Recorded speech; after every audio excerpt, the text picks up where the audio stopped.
In just under a week, we will be gathering for a sweet virtual event that I am hosting titled Rise and Revitalize, an online gathering to enliven and embrace the wild bloom of becoming. This event is happening on Saturday, May 31st, beginning at 10 a.m. Central Standard Time. And for this final week of ticket sales, we're offering a 2-for-1 special, so you can bring a friend along for free or share their email in the ticket purchase, and they will get the replay sent to them directly once the event is finished. This gathering will feature Bodhi Shola, Azra Bertrand, Zoe Kian, and Georgia Peck, each of whom has been part of this podcast project. Together we'll explore wild wisdom and seasonal insights to support your bloom into summer, nourishing soma, soul, and story. Through creative composting with community, we'll cultivate fertile ground for renewal, reflection, and vibrant revitalization. After each talk, we'll open the floor for questions and conversation, inviting connection and collective insight. And if you can't attend live, no worries. As I said, each ticket includes full replay access, so you can engage the content at your own pace.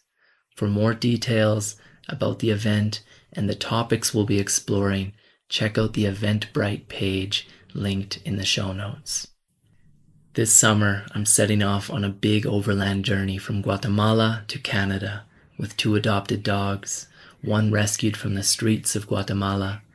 And to support this adventure and help cover the costs, I'm offering 25% off my counseling services until I leave in mid-June.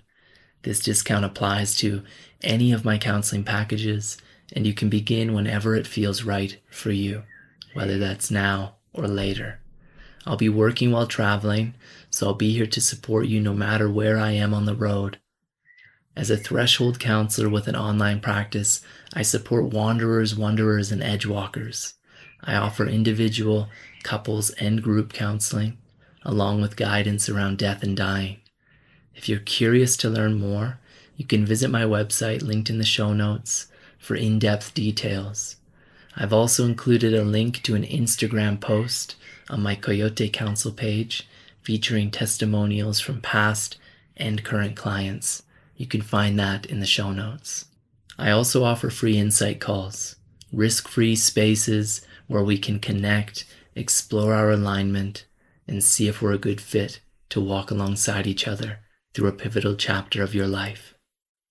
Now, let's turn toward today's conversation.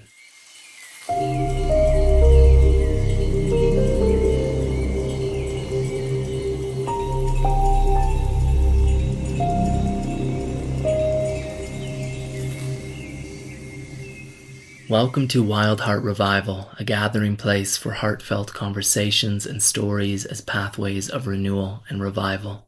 I'm your host, Tay Tayari, and today's guest is Francisca Santibanez. Francisca joins us for a deep dive into the intelligence of plants and the remembering they invite. From early childhood encounters with hibiscus to her path as a vegetalista, she shares how plants have been lifelong allies, guiding her through physical healing, ancestral revelation, and spiritual initiation. We explore the echoes of Earth's call, felt by so many today, to consciously rekindle our relationship with the plant nations through herbalism, psychedelic medicine, apprenticing with master plant teachers, and attuning to the subtle ways the land invites us into co-creation. Francisca reflects on ayahuasca's transformative power, the layered shifts in perception that plants inspire, and how healing is, at its core, a remembering of who we truly are. Francisca Santibanez is a Northern California-based herbalist, wellness guide, medicine maker, educator, and founder of Plant Spirit Talk. Raised in South America, She spent her childhood in Brazil and Chile, and later in her 30s returned to study traditional Amazonian plant medicine in the jungles of Peru. Her courses focus on cultivating ritual space for deep relating, healing, and transformation. To learn integrative life skills, spiritual tools, and plant-based healing practices for more intimate engagement with nature and the healing process. She weaves in ancient wisdom and practical beliefs from her native south with the modern urban context of the north. Her aim is to create community space and support her students and clients in their personal and familial healing, self-empowerment, and fulfillment of their soul purpose. Before we dive into the conversation, I want to correct a mistake I made at some point when I referred to Japanese knotweed as an intertidal invasive plant that has been shown to be an effective treatment for Lyme disease. Here's the more accurate information about the plant and its relationship to Lyme disease. Japanese knotweed is a fast-growing, invasive plant originally from East Asia, known for its bamboo-like stems and heart-shaped leaves. It typically thrives in terrestrial environments like roadsides, riverbanks, disturbed soils, and cultivated urban spaces. While it often causes problems for ecosystems and infrastructure in the West, it has a long history of medicinal use, particularly in East Asia herbal traditions. Some herbalists like Stephen Buhner, a dear teacher of mine, recommends Japanese knotweed as a supportive herb in managing Lyme disease, suggesting it may help reduce inflammation, protect the nervous system, and support immune function. Although scientific studies on its direct effectiveness for Lyme are somewhat limited, the plant's compounds such as resveratrol and emodin have shown potential antibacterial and anti-inflammatory properties, offering some promise in integrative approaches to Lyme disease treatment. The connection I made in the conversation was around how Stephen Buhner talks about invasive plants as being Earth's insistence that we pay attention to her medicines. And I find it fascinating that plants like Japanese knotweed, these so-called invasives, are showing to have medicinal properties for diseases that are rampant in the areas in which these plants are known to be invasive. There are other examples as well. I implore you to go and research on your own, but I just wanted to make that correction that Japanese knotweed is not an intertidal plant, as I said in the conversation. It is a terrestrial plant. Now, let's tune in to the ancestral echoes of Earth's medicine with our wonderful guest for today, Francisca Santibanez. I'm sure you've heard this story of us being in the midst and actually maybe in the dying throes of the Anthropocene, it could be called, right? This idea that humanity is the dominating force within the earthly matrix. And I heard some time ago this idea of the Planthropocene, and that we need to turn toward this emergence of the Planthropocene. But I was thinking about it today, and I thought, we've always been in the Planthropocene, because let's be honest, there's no humanity without the plant nations. That's right. And furthermore, I mean, I would love to focus on the plants, as we were talking about before the recording, but also there's no plant nations without the bacteria, right? So even at the deepest layer, you could say we're in the Bacteriocene. So I just wanted to intro with that, because stories are important, and so often kind of the overculture or mother culture in the West. You know, you're from California and I'm from Canada. There's all these stories and these thematic threads within these overarching stories that we just hear over and over again. They're just laden through everything to the point where we often don't even pay attention to it, let alone question it. So this is what I want to wade out into these waters, these questioning waters with you of what it means to orient toward a story that's more plant-based, that's more humble in that way. And to do that, I think we need to recognize and honor the vast intelligence of the plant nations. So I'm excited to dive into that with you today. And to begin, I'm wondering if you remember when you first began to tune yourself in earnest to the plant nations of Earth. Was it a moment or a weaving of moments? How do you understand that part of your mythology now? Wow. What a beautiful question. And thank you. Yeah, thank you so much for bringing in that richness. Yeah, plants are beautiful and beloved plants. For me, it's been, gosh, it's such a big question. It's the story of my life, you know? Yeah. So, you know, whatever arises in the moment. Yeah. Good with I us. can tell you that my earliest memory is of plants somehow. Like when I go way back and I think about what is the first thing that I can remember understanding or being aware of, like actually with my eyes. You know, I think that, you know, if I go way back, maybe I can have some more of sensory memory, you know, from infanthood. But it's like one of the first things that I remember seeing were hibiscus flowers in Brazil. I'm from Brazil. So, Okay. and plants have remained as an essential part of my life. Yeah, throughout my whole life, really. I remember when I was a teenager, I used to just want to hang out with them, literally, you know, and I would find myself just spending time in the forest. At the time, I was living in Santa Barbara and spending time at the botanical gardens, and just feeling like they were holding me, you know, through some really challenging, you know, teenagehood experiences, and feeling like they were the only ones that could really hear me because I wasn't feeling heard otherwise, you know. And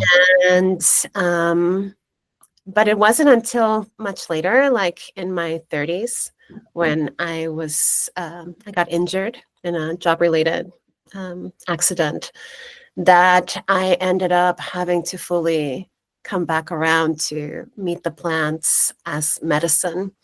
And it was the beginning of my full committed path with them, and what has led me to do the work that I do today, you know. And even though that was like the official like initiation into plant medicine, because I essentially I was injured. I had 3 herniated discs and was treating it allopathically for a good year and a half, and just treating the symptoms and not really getting to a place where I was healing.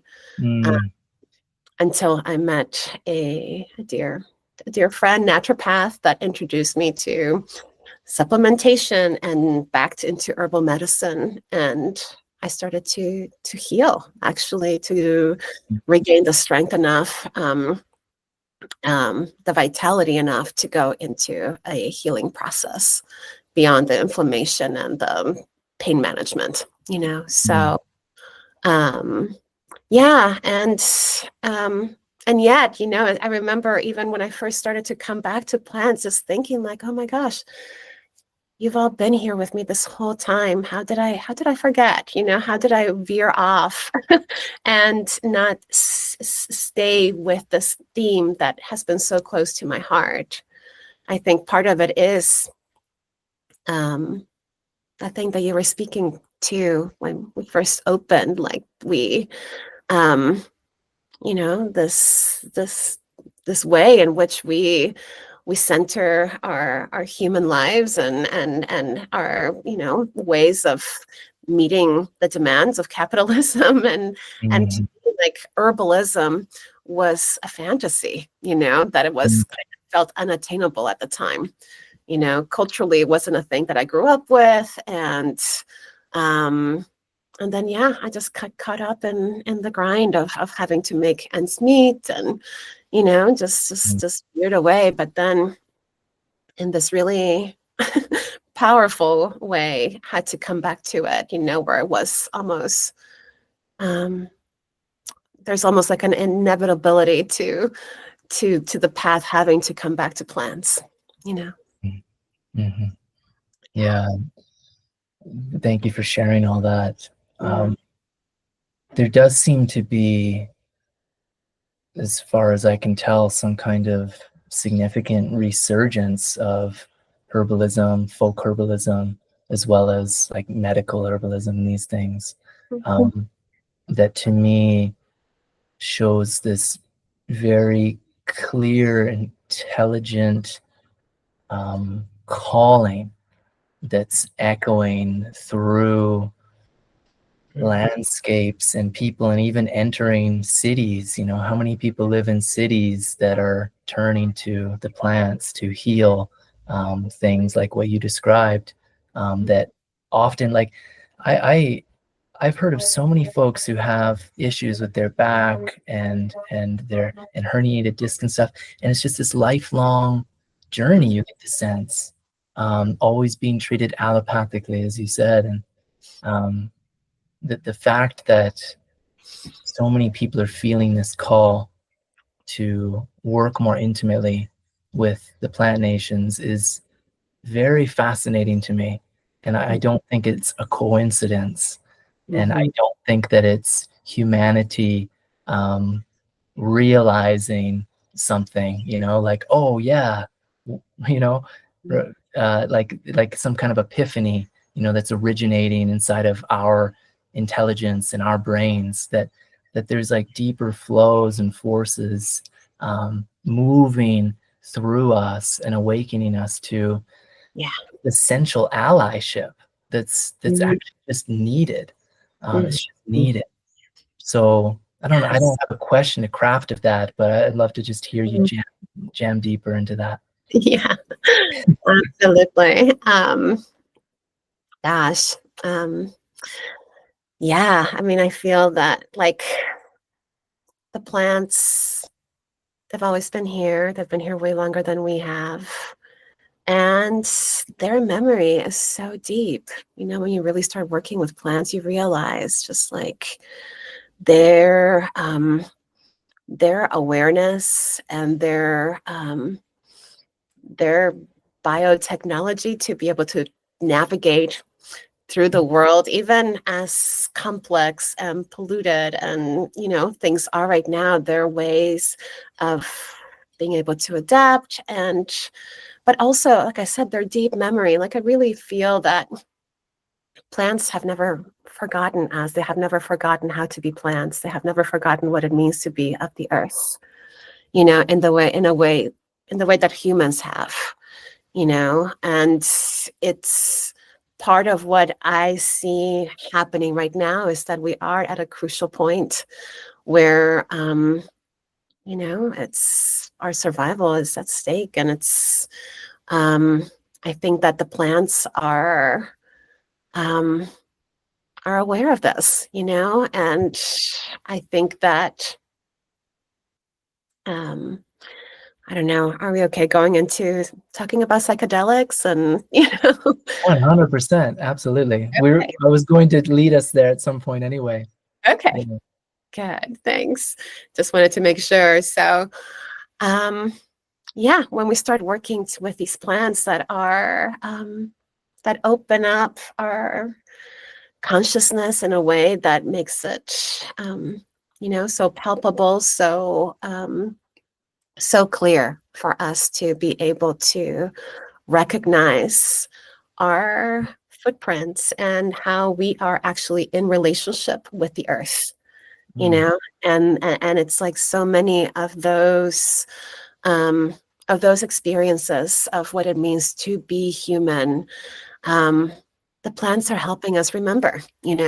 These are things that we have forgotten. I don't think that they've ever forgotten. I think that they hold this ancient memory. I feel like in so many ways they are the carriers of the original instructions, and they are bridges.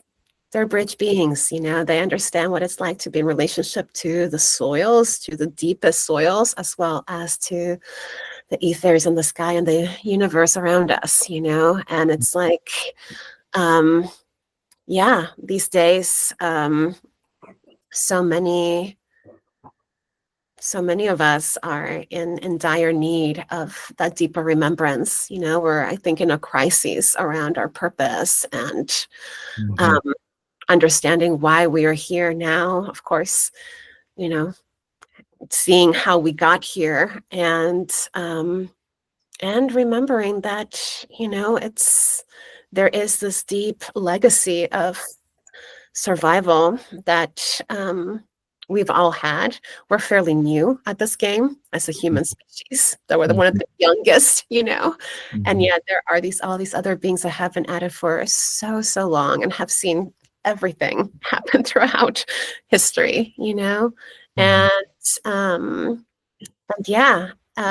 that consciousness of like remembering that there is this reciprocal understanding in nature, that is our interdependence, and that we couldn't be here.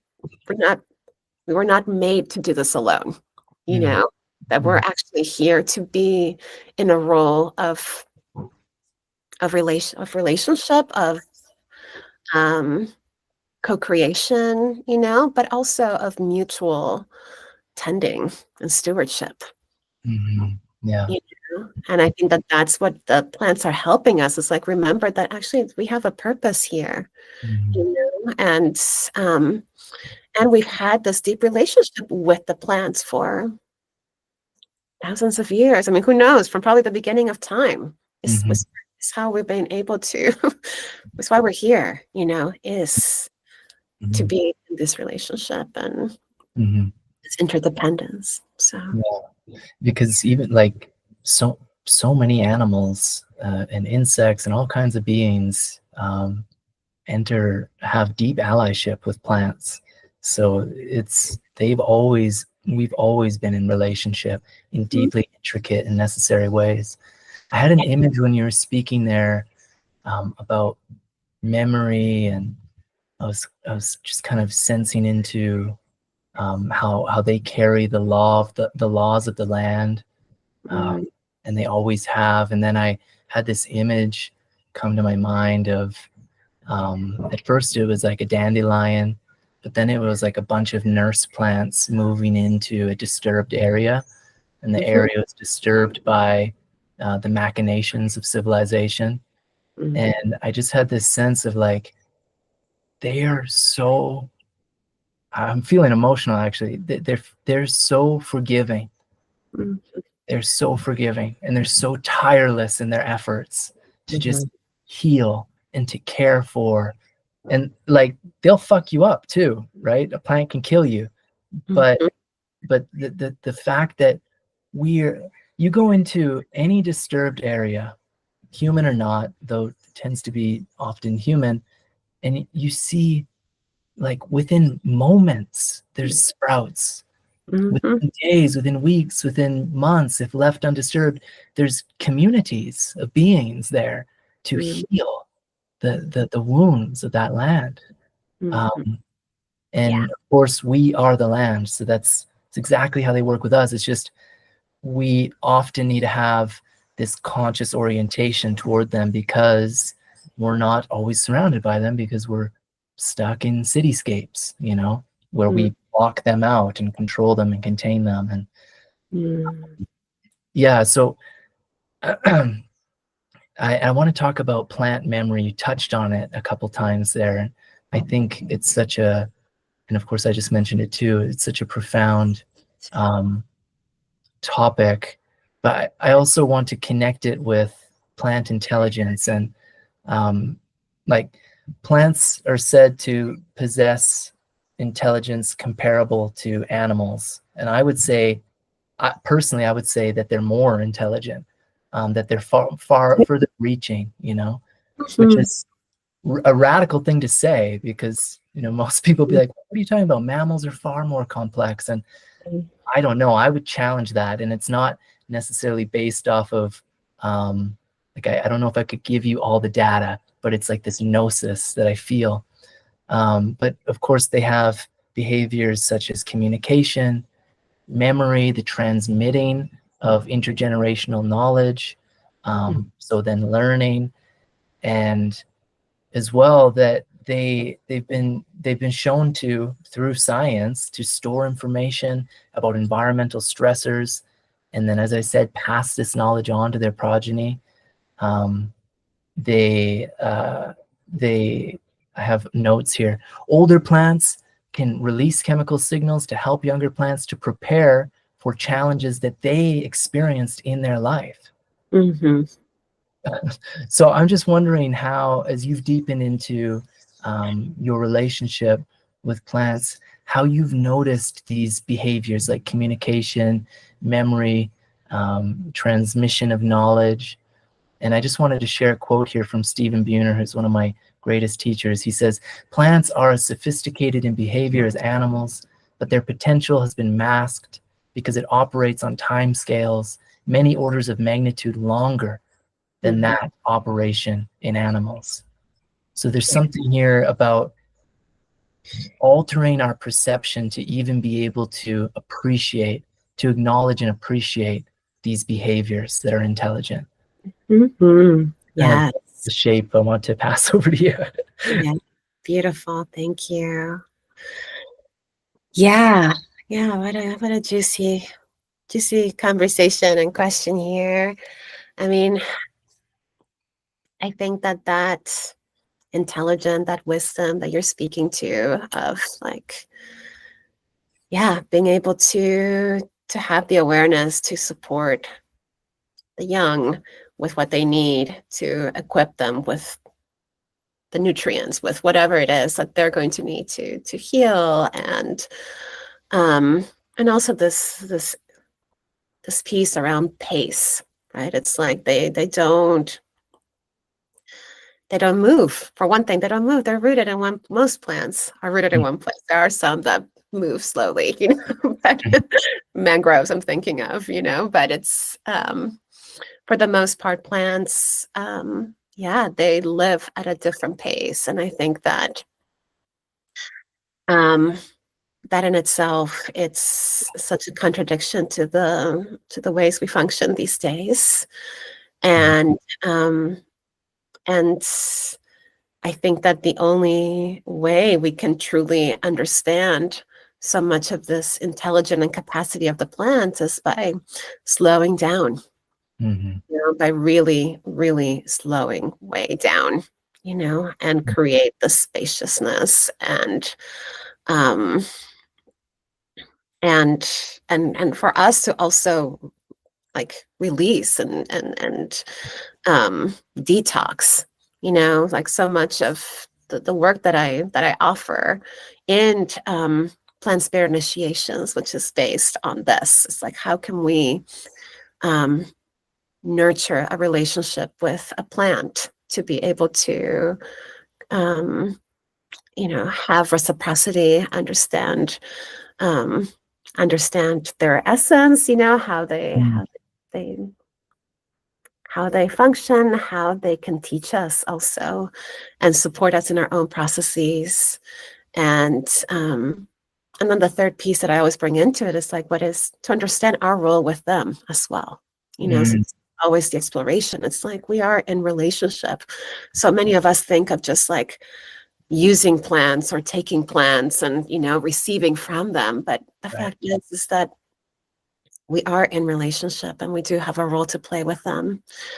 And the only way we can truly start that process, or start to understand, is by slowing down. And Mm. so, yeah, I've been working in these ways for over a decade now. I was initiated into the Vegetalista, lineage about 12 years ago. Starting to work with some of the Amazonian master plants, and being introduced to this concept of plant intelligence and the wisdom that they hold. And in Vegetalismo, the plants are seen as master teachers, Mm.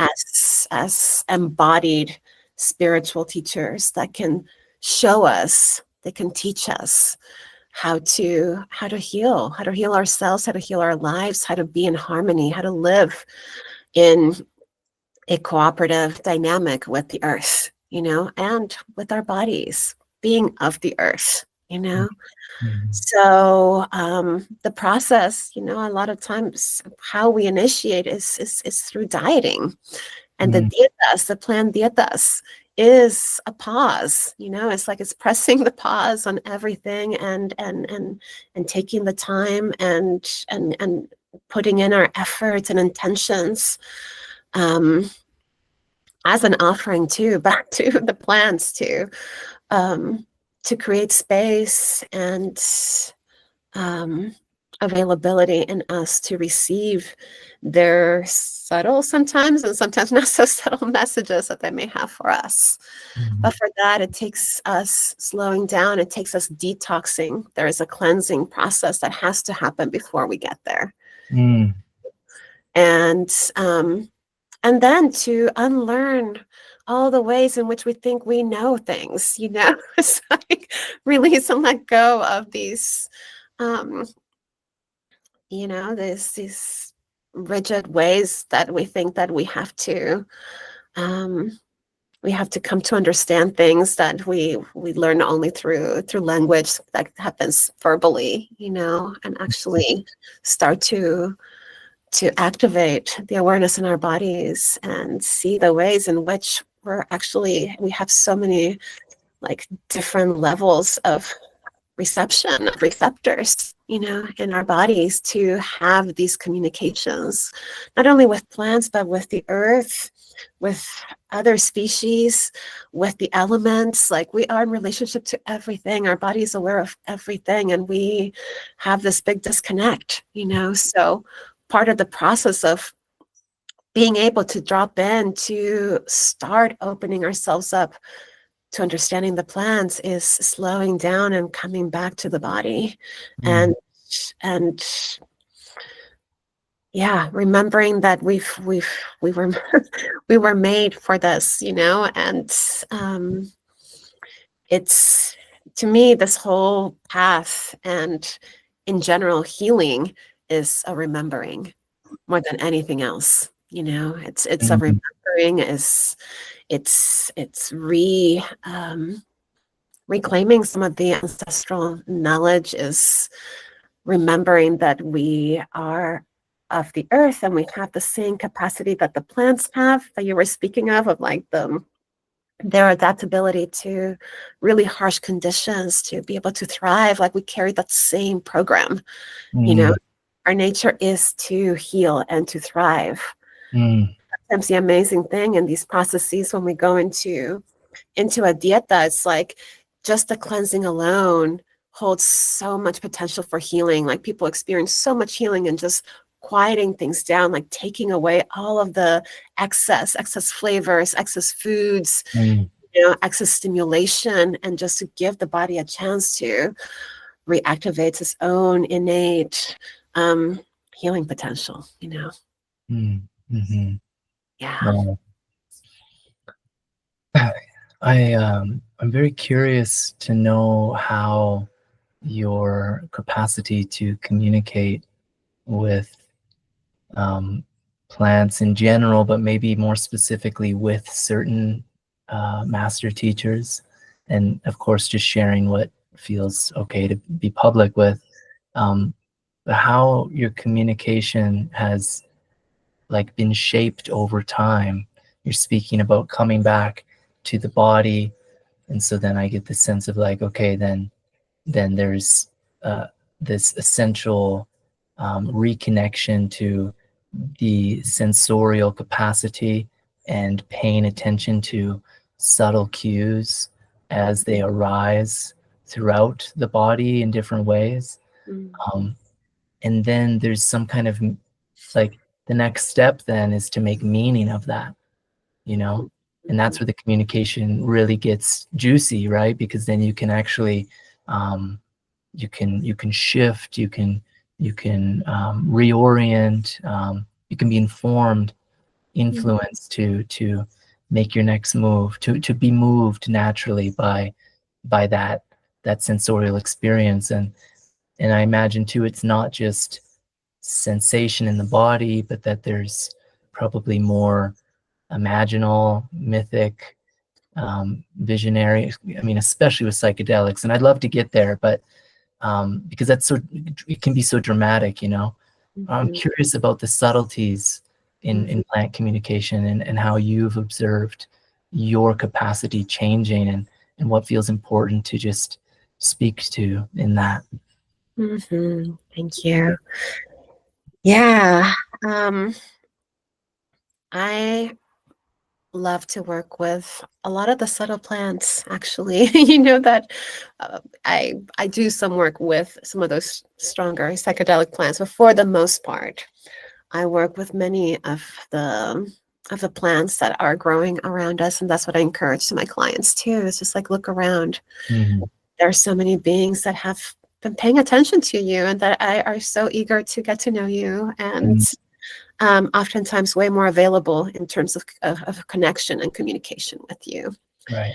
And they may not be like, yeah, it may not be like a big psychedelic experience that you have, but that's also part of the beauty of this work, is that as we slow down, we start to capture the small moments, and like you're speaking to, it is part of it is sensorial, and it may be that some of these plants start to work with our physiology too, right? It's like with our nervous system, Mm, or with our endocrine system, and we start to actually feel different, feel an impact in the way that our body functions, and that in the way that we are able to therefore perceive ourselves and the world. mm, That's very real. mm, And then there are these more subtle, or not subtle, but more, as you said, imaginal ways in which it could be something like we receive,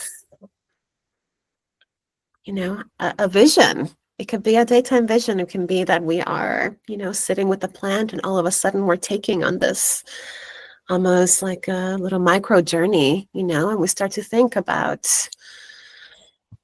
our grandmothers, or mm, time, or we receive a whole other, vision of something. And so that's, I have I have experienced that, happening. And I have received a lot of the work that I do with ancestors, which is a big part of my work too. mm, It mostly comes through these meditations or contemplations with the plants, where I may be sitting and all of a sudden I start to receive this information or memory, of like, mm, um, either actual people or instances, or like living experiences, that some of them could potentially even be traumas, but it's like, okay, here I have a vision now of what is going on that I'm holding, you know, mm, in a more direct way and really fun and exciting way. It's many of these plants work with us through our dreams, mm, where we actually get to fully see some of these stories. Sometimes the plants may even take the shape of humans, in order to have a more direct connection and communication transmission with us, mm, you know. And I think that even for that, and able, in order to be able to engage with deep and meaningful dreaming, I think that it's not the only way, but I think it's so helpful to slow down and to have more capacity and space to hold them, when our minds are not overtaxed and overextended, where we can actually pay attention to the dreams and bring them back into our consciousness and work with them. Mm-hmm. Mm-hmm. So, yeah, these are some of the ways. I mean, I think that many times the plants also activate our senses, just, even plants that may not be necessarily aphrodisiacs. I feel like a lot of times they just, they awaken us to be in our body so that we have a relationship with the earth, with the air, with our surroundings, in a way that we sometimes just forget or neglect, Mm-hmm. Yeah. Yeah. I Yeah. was having a conversation, an interview with someone yesterday, and her and I were talking about foraging for a moment. And I'm not going to reiterate what I said, but the essence of it, this realization I had was like, when you are eating the plants in your area, what's happening is you're actually becoming the land, like just in a fundamental material way. Like now that land and all of its stories and memories and medicines and intelligence and knowing, you're ingesting it, and then it's entering into the fabric of your being. And of course our ancestors lived like that forever, right? Eating the plants that were of their locale. And I'm just thinking now in this conversation, not only foraging, but even just being around the plants in your locale, like you were suggesting. If you're really paying attention and feeling into them, and deepening with sincerity into some kind of relationship, ideally even reciprocal relationship, which doesn't need to be grand. It can just be, I mean, just care and acknowledgement. There's a spectrum of that, but they are inviting you into not only like sensuality and these things that you're speaking to, but they actually, if I think if you go deep enough with them, they'll probably show you how to live where you're at, how to be, how to care for yourself in the place that you're living, and how to care for the place Yeah. that in which you're living. Mhm. So it's not just like you go into a forest and you do forest bathing and you're there to like relax your nervous system so that you can go back in to work and get her done. But Mm.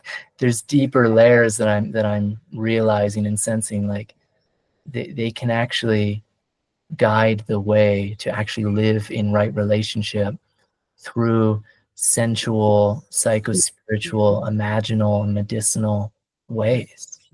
Mhm. I love that. Yeah. Yeah. I mean, yes. All of that, it's absolutely, absolutely. There's also this, I'm sure you've heard of this. It's like one of the first things that I learned in herbalism school. Um, it was that, usually the medicines that we need the most are the ones that are growing outside as weeds, right, the closest to us. So Right. there's this awareness. It's like it's not only we're just becoming aware of them, but really it's like we're part of this much vaster living intelligence that beyond what we can fathom, I Mhm, mhm, um and yeah, I mean, I first, with this work of supporting people initiating with plants, and getting to know their local communities, um over time it has led to for me, what I first did for myself, and now that I support with especially my apprentices, is that I like the places that we think we're choosing are also calling us. There Yeah. is we're all carrying this deep imprints, again, memories and cultivated gifts and skills that have taken generations to form. Like we've been in relationship to the plants and to the earth for as long as we've been here, and it's taken us generations to have an understanding of who's who do we cultivate to eat, how to be in relationship with the plants, Mm-hmm. and how to tend to them too, how to support them in their thriving and their cultivation, or in the wild. And so part of what calls us to certain areas, I believe, is the desire of the land to have our support as well. Like, I think that Mm-hmm. the land knows our potential, even when Mm. we don't know it ourselves. The Yeah. land understands, like, that we carry this in our blood, this knowledge that is in our DNA. Mm. And ultimately, I think that that's the journey that we're all in, is this deep remembering Mm. of how to be of this earth, how to be in relationship, how to be in reciprocal stewardship, so what I do now with a lot of my apprentices is that we do land diets, land initiation, Mm. where Wow. they're actually in relationship with the areas whether it's the areas where they've lived or ancestral places, to Mm. to enter this inquiry of what is that agreement, what is that contract that we have with these places, what Mm. is it that these lands provide in terms of opportunities for us to grow into, and what is it that we're bringing to the land in order, in terms of contribution also to take care of the land and her beings, whether they're plants or animals or human communities, whatever it is that these places need. Yeah. And there is, again, there's always reciprocity.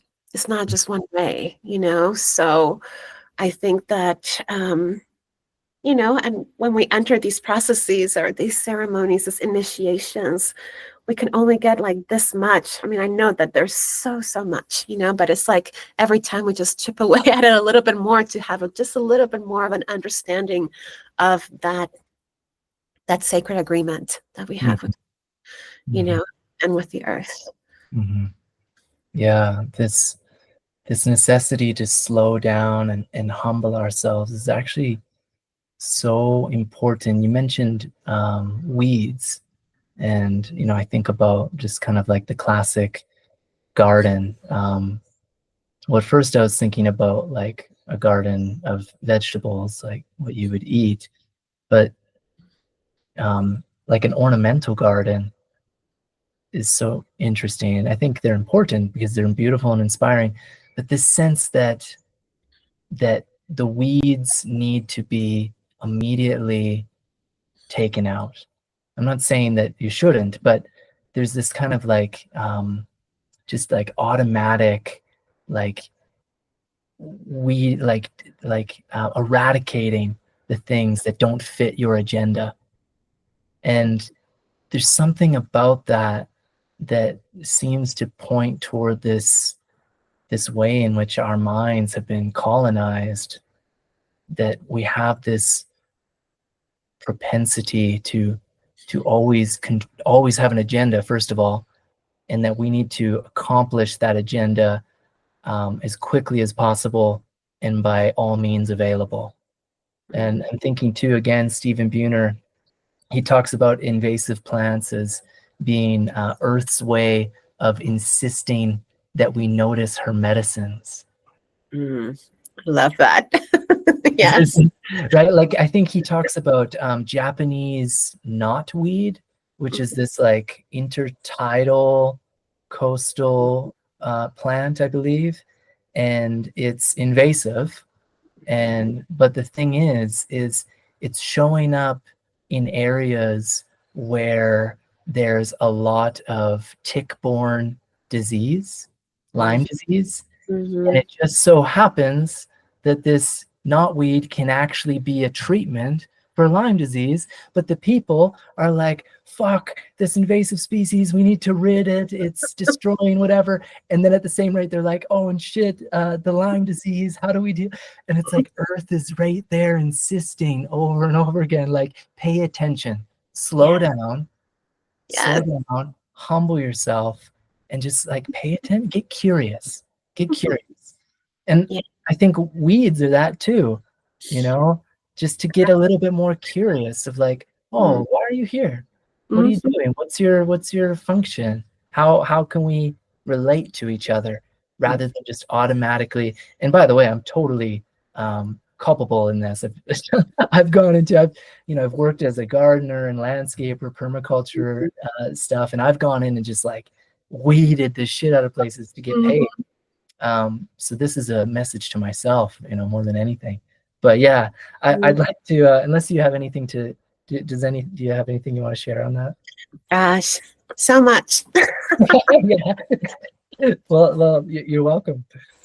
Well, I just wanted to just add to that. I'll keep it brief. It's yeah, when I first started herb school again and becoming aware of the so-called weeds, these wild plants that start to grow that we all often get so annoyed by, the amount of medicine that they hold and the specificity, again, for these populations, Mm, like all of this oats, wild oats growing on the side of the highways, or, mm, it's some of the best medicines for the nervous system, or mm, fennels or cleavers, or I mean, the list goes on and on and on. And these are like exactly what most of us needs in order to be able to be in harmony, like with our bodies mm, and with the earth around us.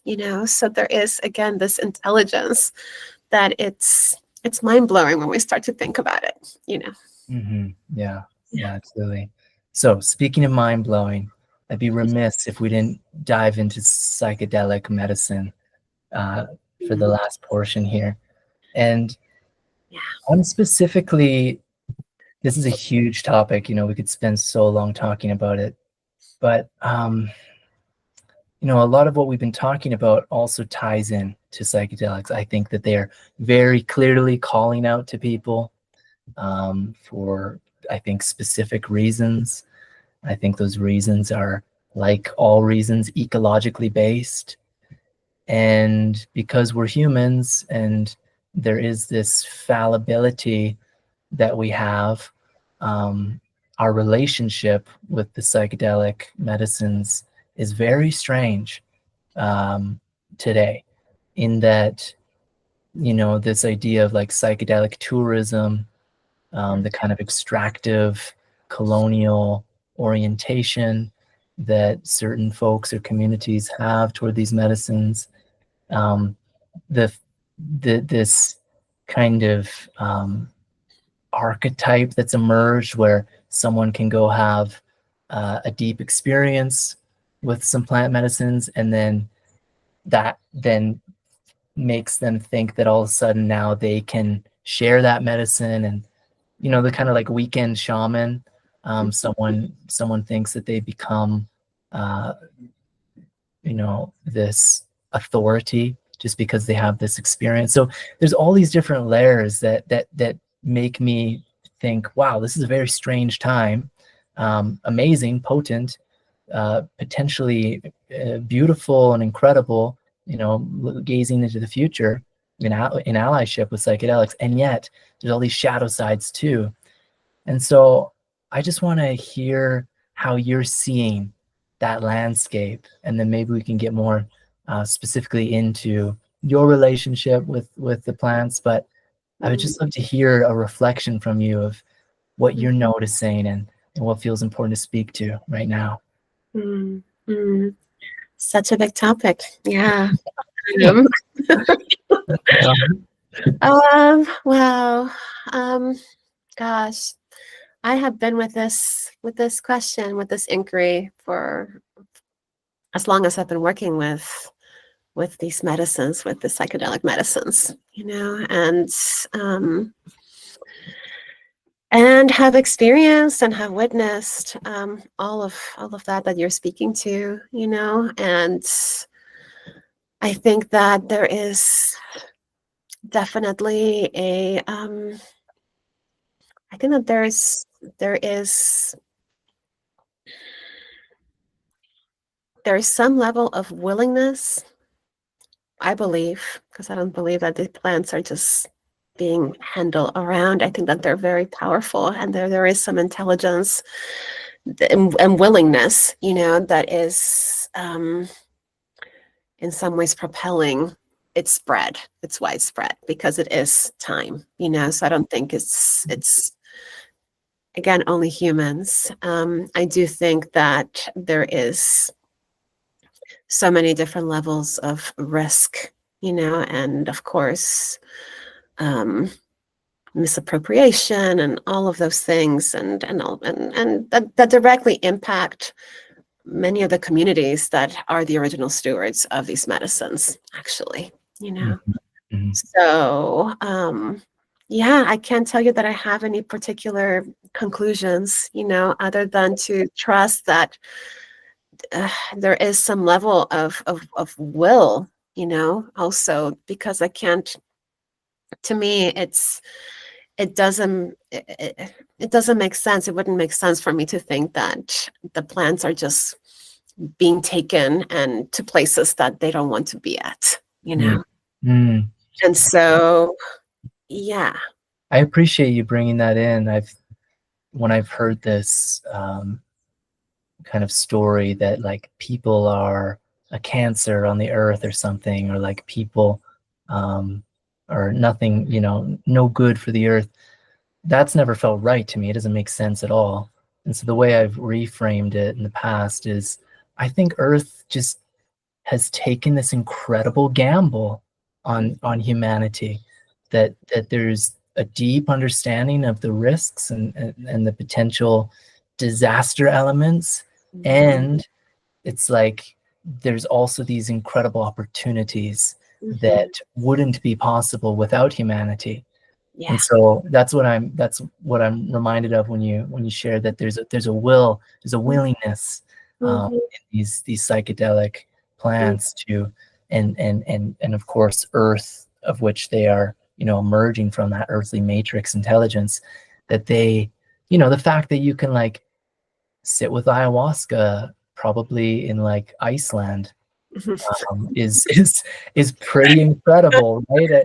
And that definitely, there's got to be something intelligent in that. And so then, yes, with everything in creation, there's the shadow aspects, and they seem to be almost essential for us to deepen and to grow in profound and important ways. So thank you for that. Yeah. So tell us a little bit about your individual relationship and what you've how you're tracking how your life has been altered with the psychedelics in particular. Another really big question. Yeah, wow. Yeah, as I mentioned, I kind of had my initiation into plants when I was injured, and around the same time, actually, was when I was introduced to grandmother medicine, ayahuasca, and yeah, that was now 12, 13 years ago, and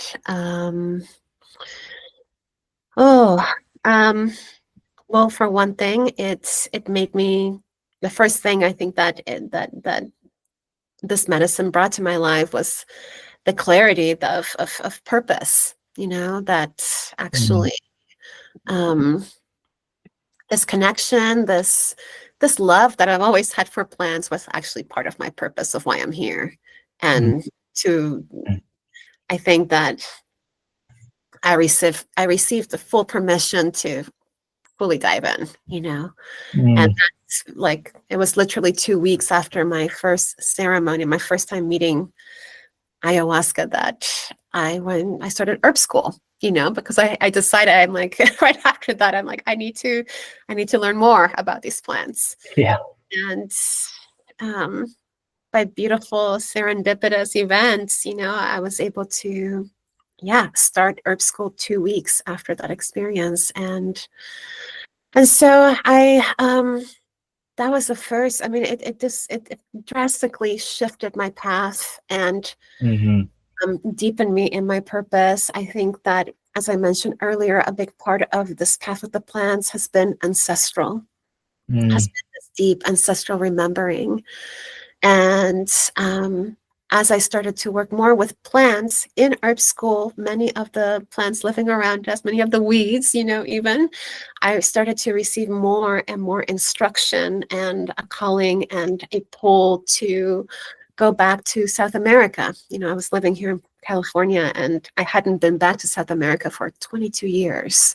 Mm. And the plans were really clear, like, it's time. You have to go back and you have to remember how to work with us in these other ways that are non-clinical, but that are much deeper and spiritual. And through, and as I went on these journeys, I went back to South America and started to meet many teachers. I was really blessed to make connections, to attend my first gathering of tribes that happened in Chile at the time, where I got to meet a whole bunch of teachers and start really understanding the indigenous perspective on life and the plants and everything else. And And how does that, would you mind just like for a moment, how does that contrast? So, coming from California and then meeting these indigenous folks and just yeah, some like kind of mm, even bullet pointed contrasts that were very obvious to you. yeah. Well, for one thing, I mean, to me, that was my introduction into vegetalism, to this cosmology around plant intelligence, and seeing that the plants were, they're not here to fix us. They're not here for us to work as like a, as an agent to just help us heal, but they're actual teachers, spiritual teachers, and that there is this, again, like this move from the focus being on humans into like the earth, and Mm. this understanding that we are just a small part of this much bigger, complex weaving of vitality, um, and yeah, I mean, I think that those were the bigger ones, and that um, we have the capacity to be in relationship with Earth, with everything that is living around us too. Mm. Like we are made to be in relationship, Mm. with the mountains, with the volcanoes. And that's actually what happened on that trip. That was my first trip back down to South America. I was I went on an ancestral search to try to learn more about my family's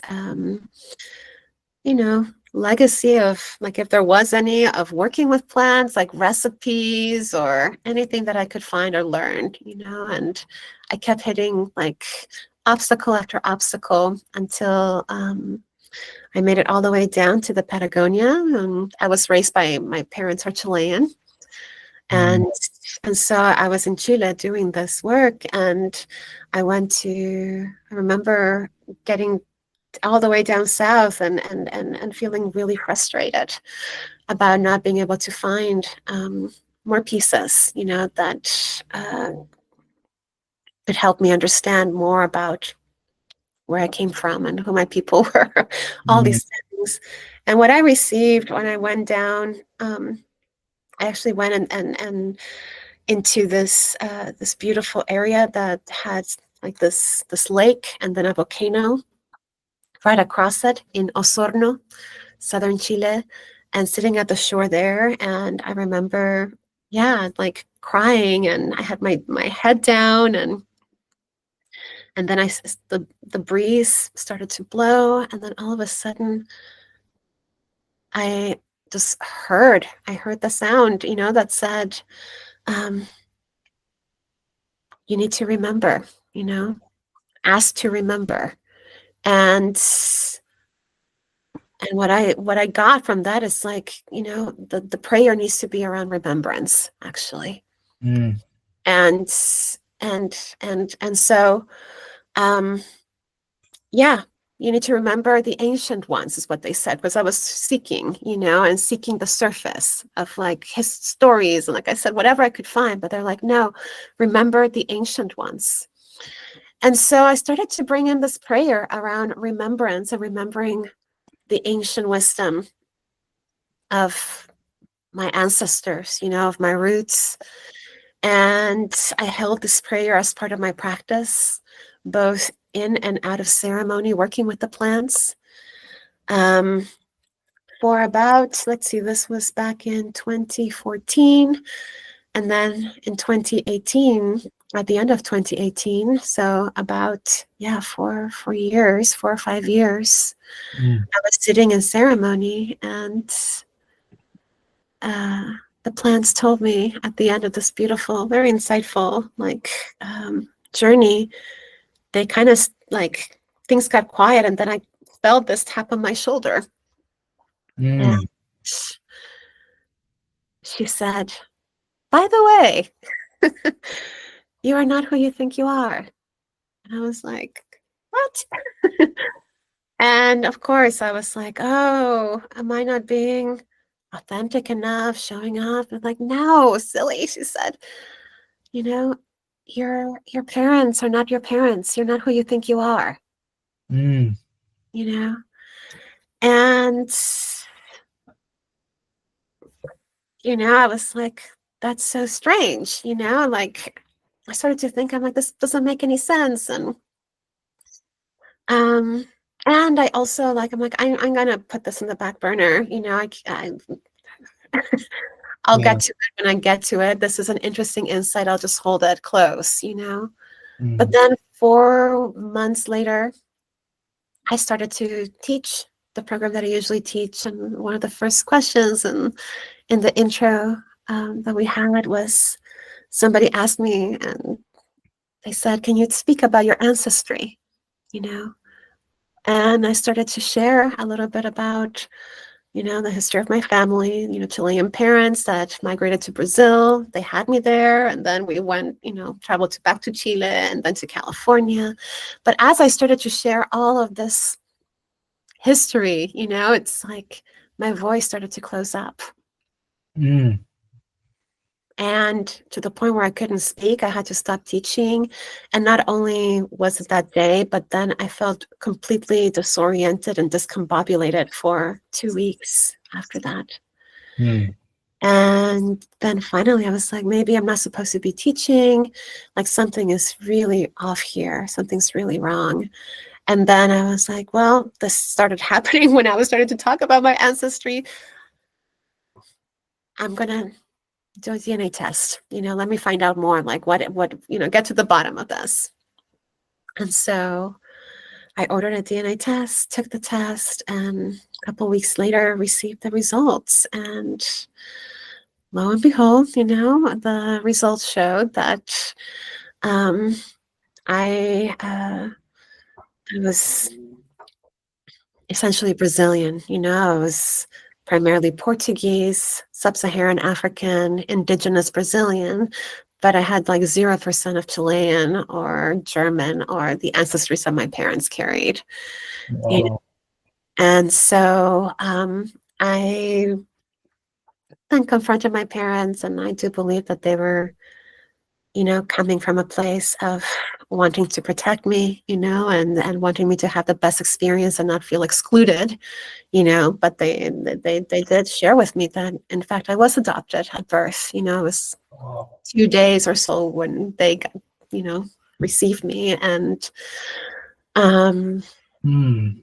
and and since I mean, the journey had started much earlier on, but the plants, again, they have had their ways of Mm. guiding me back into this ancestral path. Mm. And furthermore, as I started to sit more and more with them and this question and continued, like, in some ways, like picking up the crumbs, that have shown me back to South America and to explore more, I really do believe that part of my calling and the medicine coming into my life and the way that it did, that this is part of my ancestral agreements, and I do believe that my deep ancestors worked with ayahuasca and with the Amazonian plants. I mean, that is part of my ancestry, especially my matrilineal line, and that this was part of how and why I was called into this path with the Mm. medicines. So I'm it's been a beautiful journey, and I'm at a point right now where I'm not really working with psychedelics, anymore. Mm. I feel very, very full, very, very humbly just like poured into, and also deeply connected to all of these plants and the medicine spirit, that medicine essence. You know, Mm. I feel Mm. like they have activated so many parts in me that needed to be remembered and to be in relationship with the plants. And part of me doing this work and supporting others in initiating with plants is supporting them reconnect with their own ancestral agreements and understanding of why they're here. Mhm. Wow. Mm. That was incredibly touching. Thank you for sharing that. I felt like shivers and tears well up at some point. Um, yeah, beautiful. Um, the the etymology of psychedelic means soul revealing, and how soul revealing was that first experience? I mean, holy shit. Mm, Really, really incredible. And I interviewed Azra Bertrand, and he says, we don't take psychedelics, we are psychedelic. mhm. So, you Yeah, know, that capacity lives in us. And they are just these potent, incredible master teachers that can oftentimes open us up to that capacity within ourselves. that's right. Um, And so just an amazing story. Thank you for sharing. I was Mm, also reminded of a quote, and maybe we can end with this. It's from Matsuo Basho, and he says, "Do not seek to follow in the footsteps of the ancients. Seek what the ancients sought." mm. Wow. Thank you. Yes, thank you so much. This has been so beautiful to sit with you and explore Mhm. intelligence and Yeah, yeah.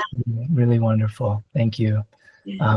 Yeah, do you want to direct people toward anything that feels important to direct them toward? I'll include links and show notes and whatnot, but maybe you have some stirrings or offerings coming up. Too.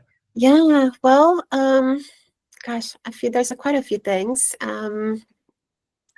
I guess, well, in general, we're always offering plant spirit initiations. Right now, we have a community of that is called the Hive, the Plant Spirit Initiation Hive, where we're doing community plant spirit initiations, where for every like solstice and equinox month, we spend time with a plant that can help us usher through the transition. So we're Mm. all working with the same plant, and we're meeting weekly and sharing our experiences and receiving some guidance too as to how to deepen, in that. All of this you can be found in the website. And yeah, a couple of big things happening coming up at the end of the summer. We're going to be hosting here in Sebastopol and the land where I live. Um, 5 of my indigenous teachers from Peru that are traveling up and spending a month up here Mm. on what we're calling the Wisdom Tour. And so we're going to be sharing some workshops through the Berkeley Herbal Center, which is where I went to school and where I taught for many years also. And then we're also going to have a major event here on the 30th of August called the Wisdom Exchange Confluence, where we're inviting different, hopefully many different teachers to share their wisdom, knowledge, and understanding around land stewardship, eco-spirituality, and plant spirit medicine. And that's happening, between August 15th and September 15th. We're also going to be having an intertribal exchange, which is a gathering for the tribes to be able to share in their wisdom and ceremonies and have that also as part of the wish and the prayer that my teachers had to come to the North was to do this, to other indigenous culture bearers here. So, and then every year I offer my program that is a 9-month deep dive into not only plant spirit medicine, but folk medicine, ancestral contract work, all of this that is called Life as Medicine Way. And so we'll be starting that again next February.